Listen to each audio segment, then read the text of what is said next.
and welcome to The Update. I'm Michelle Stevenson. Well, we're being told not to panic about the new COVID variant, with 37 cases of the Omicron strain confirmed in Australia. Almost 50 countries now have recorded more than 1,000 infections of it. But Australia's Chief Medical Officer, Professor Paul Kelly, says they are using the time they can to learn all about it. To be very clear, we are not looking to stop the entry of this variant, but rather looking to slow down its transmission into and within Australia as we have time to learn as much about it as we can. Meantime, we're being assured we will have no difficulty accessing a COVID booster shot. 18 million people will need a third dose of Pfizer by the end of May. And the nation's COVID commander has told a parliamentary committee there's no problem with supply. Now, Notorious conman Peter Foster has been arrested by federal police in Victoria more than 6 months after he allegedly skipped a Sydney court. The 59-year-old was nabbed in the Macedon Ranges and is expected to be extradited to Queensland. AFP commander Richard Chin says the arrest sends a warning that there's no safe haven for criminals in Australia. The AFP Fugitive Apprehension Strike Team and Queensland Police have worked together for 6 months to find this man, and some dogged detective work has allowed us to make this arrest today.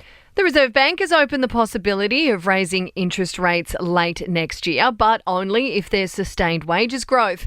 The RBA kept rates at a record low of 0.1% at its last board meeting of the year. The federal government is yet to make a decision on whether it'll impose a diplomatic boycott of the Winter Olympics in Beijing. The US will not send an official delegation to the Games in February, but athletes will be allowed to compete. Australia is expected to follow in America's footsteps. And organisers of Clean Up Australia Day say the next big clean-up will be especially important given the increased use of disposable face masks and coffee cups during the pandemic. To sport now, and Novak Djokovic has been listed in Serbia's lineup for next month's ATP Cup in Sydney, suggesting he might play in the Australian Open after all. There was doubt if he'd head down under after he refused to give out his vaccination status.